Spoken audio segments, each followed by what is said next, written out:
अपने विचार रखूं, सबसे पहले मैं बस इतनी सी बात जानना चाहती हूँ, इधर बैठी कितनी महिलाएं हैं जो तीर्थ रथ में अभी तक सालासर धाम नहीं गई हैं? तो आप लोग यहाँ ममता जी खड़े हैं पिंक चुन्नी में, इनके पास अपने नाम लिखवा दीजिए और जैसे ही मेरे पास 60 से 70 महिलाओं के नाम आएंगे, आपकी सालासर धाम की बस चलवा दी जाएगी। और एक खुशखबरी है मेरे सभी बुजुर्गों के लिए कि बहुत बार मेरा सुनने में आया है कि महिलाओं को इतने दर्शन करा रहे हो तो बुजुर्गों का भी हक बनता है। तो अगले महीने से तीर्थ रथ बुजुर्गों के लिए सालासर धाम के लिए चलेगा। तो आप सब भी जब भी रेडी हो, आपकी लिस्ट तैयार हो जाए 60 से 70 बुजुर्गों की, आपको भी सालासर धाम के निःशुल्क दर्शन कराए जाएंगे। आप भी मुझे ये सेवा का मौका जरूर दें।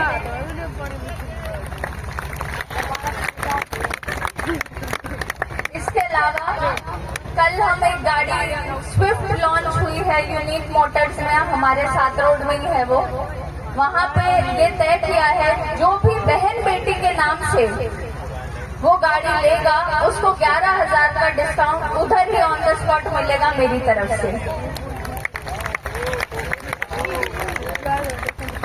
ये जो सारी चीजें हैं ये पैसों की नहीं है, ये सारी चीजें सेवा भाव भक्ति भाव की है।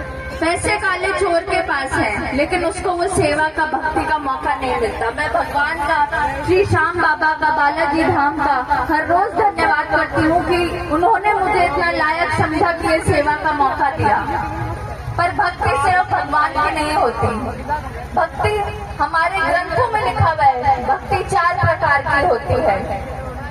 पहली भक्ति भगवान की जिसकी हम सब करते हैं, जिसके जागरण में आते हैं, बच्चों को भी बताते हैं, सही गलत की पहचान करते हैं, गलत हो तो ये भी बोलते हैं भगवान से डरो।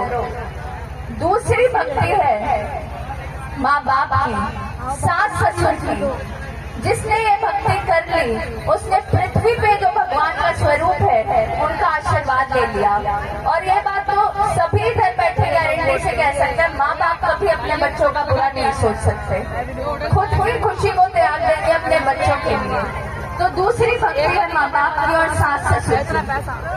तीसरी भक्ति है अपने जीवन साथी की, पति की पत्नी के लिए और पत्नी की पति के लिए।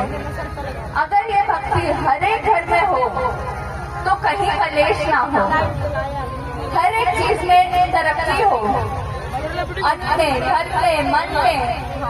क्योंकि एक घर जब अंडरस्टैंडिंग से चलता है, एक दूसरे को समझ के चलता है, तो उस घर में कलेश नहीं होते, उस घर में तरक्की होती है। और फिर आती है सबसे अहम देशभक्ति। और देशभक्ति सिर्फ सरहद पे नहीं होती, देशभक्ति घर बैठे बैठे भी हो सकती है।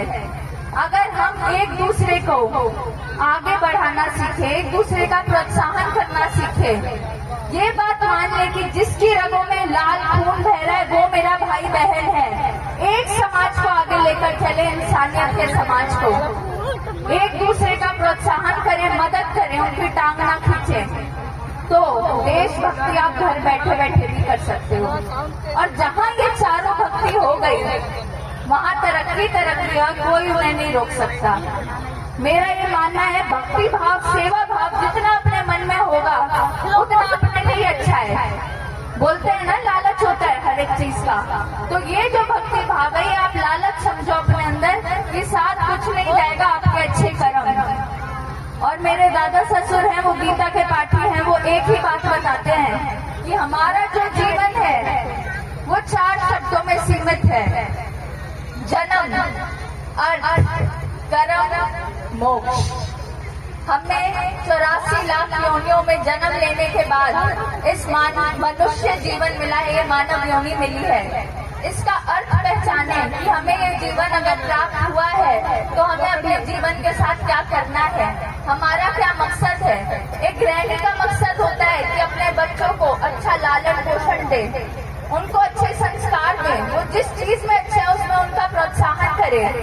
उसी तरह हर एक व्यक्ति का, हर एक मनुष्य का एक अर्थ होता है, उसे पहचाने जरूरी है।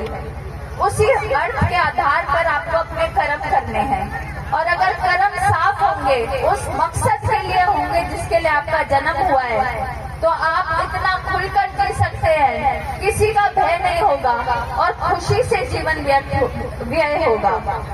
और साथ ही आखिरी जो चीज है वो है मोक्ष, कि हम वापस उस 84 लाख योनियों के जो सर्कल है उसमें ना घुसकर अपना जीवन जितना बिताएं, जितनी सांसें राम दे, वो खुशी खुशी अच्छे कामों में बिताएं, क्योंकि साथ जाएंगे हमारे अच्छे कर्म, साफ विचार और बद्दुआ और दुआ। तो सिर्फ काम वही करें जिससे आपको आशीर्वाद मिले, दुआ मिले।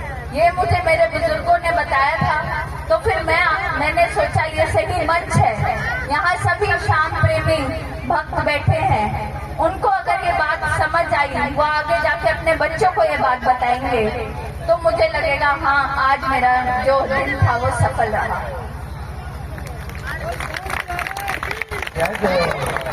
अपनी वाणी को विराम दूंगी बस एक आखिरी चीज बोल के। कल संडे को मातृ दिवस है, मदर्स डे जिसे कहा जाता है, और ये पूरे विश्व में मनाया जाता है, इसलिए कि उस माँ को, माँ एक शब्द नहीं है, माँ एक एहसास है, माँ वो शक्ति है जिसके पीछे माँ लग जाए वो पूजनीय हो जाता है। बेशक वो भारत माँ हो, गौ माँ हो, लक्ष्मी माँ हो, अन्नपूर्णा माँ हो, हर एक चीज, हर एक नाम के पीछे माँ लगने से उसकी अहमियत बहुत बहुत बहुत बढ़ जाती है। तो आप सभी माताओं को मेरी तरफ से मदर्स डे की, मातृ दिवस की बहुत बहुत शुभकामनाएं। और आप लोगों का जो जीवन है, जो संघर्ष है, जो त्याग है अपने बच्चों के लिए, उसको मैं सैल्यूट करती हूँ, उससे ऊपर और कुछ नहीं है। जय श्री श्याम, जोर से बोलेंगे, जय श्री श्याम, जय श्री श्याम, जय जय श्री श्याम। एक बार